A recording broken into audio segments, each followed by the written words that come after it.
Welcome back to Double Down University. I'm back at you guys with another college basketball video, and I'm going to target the early slate of games, the 12 o'clock, the 1 o'clock, and the 3 o'clock matchups. And I'll probably post a later video on the later slate of games later on. But I just want to kind of give you guys 4 picks for the early slate. So I have Jalen Pickett over 6.5 rebounds, Judah Mintz over 2.5 assists, Marcus Sasser over 16.5 points, Akai over 6.5 over 7 rebounds. All right, so going into the first game, I think these two kind of group together, the Judah Mintzes and the Akai. So with this game, let's kind of look at their from a matchup perspective. So Syracuse, they're not a great shooting team, but they also employ a 2-3 zone. So a lot of times with that 2-3 zone, it kind of forces teams to kind of shoot the three and forces them to, not really be able to go into the paint as much and kind of shoot perimeter shots so they can get like long rebounds and things of that nature. So, and that also leads for easy run out transition off of just either a steal or a long three that they can just take and just go in transition. So I think that's where Judah can get a lot of his assists, especially with his teammate, Mr. Gerard. So, and then he also could dump it down low to Edwards to get, a couple assists that way. They're not too great at 3-point shooting. As you can see, they're like 241 in the country and 3-point shooting at 31%, so not very good. And then also Georgetown doesn't do a great job of guarding the 3-point line at 33%. So I really like his assist there. Akai, and now I'll kind of dive into his numbers real quick for you guys. So his assists, he's been getting at least 3 assists. Only time he's missed this number is in 4 games this year out of the 9 games that he played, so that's pretty good. And throughout the last couple games, he's kind of been struggling to score a little bit, and his assists has kind of picked up. As you can see, he got 5, 2, 5, and then 1 against Bryant. And against Bryant, he only played 9 minutes, so take that into consideration too as well.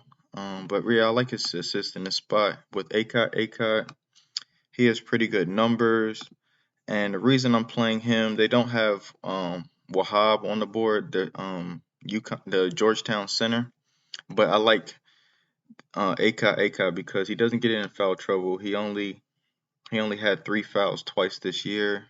Every other game he has 2 or less, so that's good. He stays on the floor, and then also Wahab is kind of a foul risk. He kind of always somehow finds his way to get 2 fouls early in the first half where he has to sit for a while, so that can be a rebound boost for Akai. So I think he can go over this number at 7. He's pushed in 4 games this year and has only missed this line 3 times this year, so I think it's a good spot for him as well. As far as rebounding, Syracuse is not a great rebounding team. As you can see, they are 200. Well, no, let me see.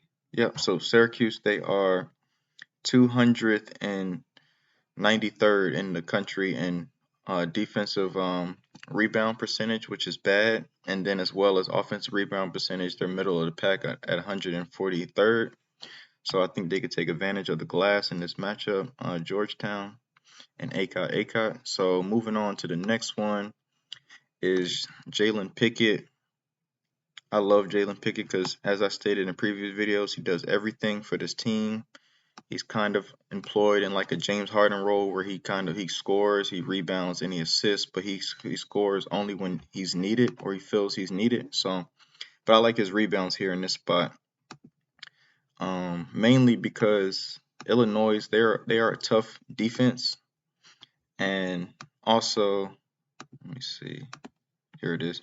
So they are a tough defense, and then they're also really bad at 3-point shooting. So they're a 35% 3-point shooting team, which is 129th in the country, and Penn State is in the top 15. And guarding the 3-point line, opponents average 27% from 3 against them. So I really like this spot for rebounds, long rebounds, contested twos. things of that nature. So I like that 6.5 for him. That's probably my favorite play of all of the four is Jalen Pickett's rebounds. Moving on to the next one, Mr. Marcus Sasser, I should say. So Marcus Sasser, he falls in line with things that I like, especially when taking over on points. Is he puts up a lot of shot volume. He averages at least 12 shots or more per game. He's only had 2 games where he's only had under 12 shots at 9 shots and 7 shots. So he's a volume shooter. He shoots, let's say, he shoots a minimum three threes a game. So he gives you that added boost to be able to knock down a couple threes and get to his number pretty quickly. He has a pretty good matchup today against Alabama. Only thing is, the University of Houston plays at one of the slowest paces in the country, but Alabama is a fast-paced team, so something has to give in this matchup as far as pace-wise. Either, Houston will have to speed up and play to Alabama's game or vice versa. But either way, I feel like this is a good spot for his points. Alabama, they are a pretty good team at guarding the three-point line, as they're 36th in the country. But he's not really a predominant three-point shooter. He can kind of score in all three levels, so I'm not too concerned about that. As far as like free throw shooting, I think they're gonna get a couple attempts, free throw shooting. He's not a big free throw shooting player. Like he only averages about 4.2 free throws a game, so I think he should be able to, be aggressive and get to the line a couple times. The last 10 games, he's averaged 16.9 points per game. The last 5, he's averaged 17 points per game. So I really like that spot for Sasser. So yeah, so those are my 4, and I'll go through it again. Jalen Pickett over 6.5 rebounds. Judah Mintz over 2.5 assists. Marcus Sasser over 16.5 points. Akai over 7 rebounds. So yeah, so those are my picks, and stay tuned. I will probably post a later video for the later slate of games.